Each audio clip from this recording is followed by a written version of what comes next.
আচ্ছা, আমরা যখন জানলাম যে ছাত্র আন্দোলনে যে নেতৃত্বদানকারী মহিউদ্দিন জানিস সে থানায় চলে আসছে এবং আমরা খবর পেয়ে থানার সামনে সমস্ত সাংবাদিক কর্মীরা আসলাম। আসার পরে আমরা দেখছি যে সাধারণ পাবলিকদের সাথে সাংবাদিকদের দেওয়া হচ্ছে। আমরা এই ব্যাপারে জানতে চাইছি, কমিশনার মহোদয়কে জানতে চেয়েছি, ওসি মহোদয়কে জানতে চাইছি, তারা বলছে যাওয়া যাবে না। আমাদের সাংবাদিকদের প্রবেশে কেন নিষেধাজ্ঞা দেওয়া হলো? হ্যাঁ, এটা প্রশ্ন। এবং আরেকটা বিষয়, এক সাংবাদিক আহত হয়েছে।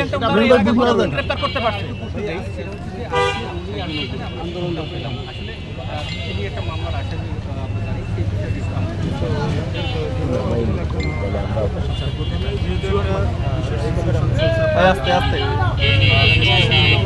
প্রায় এক মাসে ধারাবাহিকতায় ছাত্ররা এখানে এসেছেন। তো এটার জন্য এখানে যে ইনকনভিনিয়েন্স, আপনারা সাংবাদিক হলে সমাজের চোখ, আপনারা যে কাছে এখানে যাওয়া আসলে যেহেতু ভিতরে একটা ছিল, এই কারণে হয়তো এখানে বলা হয়েছিল যে ভিতরে আনন্দ আপনারা সবসময় আসেন। এই জন্য আসলে ইনকনভিনিয়েন্স এটা আসলে আপনাদের একটু আমার সঙ্গে দেখার আলোচনা। আর যে বিষয়টা বলছেন যে ছাত্রদের বিষয়টা মামলা, আপনারা জানেন যে এখানে মেডিকেলের সমস্যা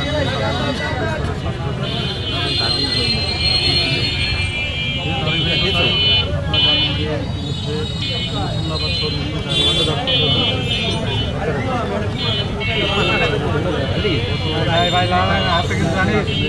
তারা ছাত্ররা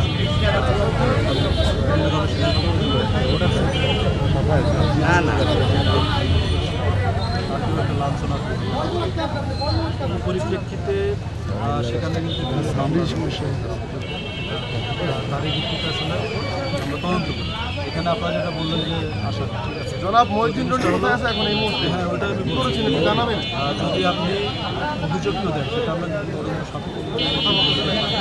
তার বিরুদ্ধে আমরা ব্যবস্থা অভিযোগটা আপনি অভিযোগ দিলেই যে তার বিরুদ্ধে ব্যবস্থা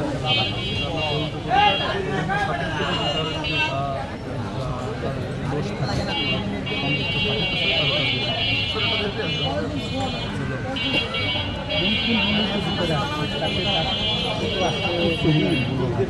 আস্তে কথা বলিনি না তো আসলে সবার জন্য ঠিক আছে। সেখানে তো সে আসামি হিসেবেই সেখানে সে 1 নম্বর আসামি। কী ব্যাপারে মামলা তো রুজু হয়েছে 2 দিন হয়ে গেছে। গতকালকে মামলাটা ওখানে যে ঘটনার পরিপ্রেক্ষিতে মামলা রুজু হয়েছে ঘটনা যদি যার জন্য তদন্ত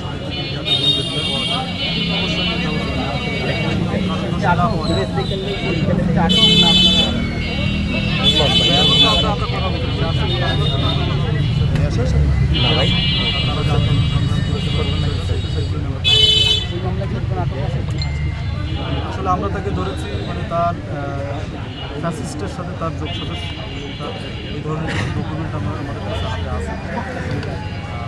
তো সেই অভিযোগে এবং আমরা শুনেছি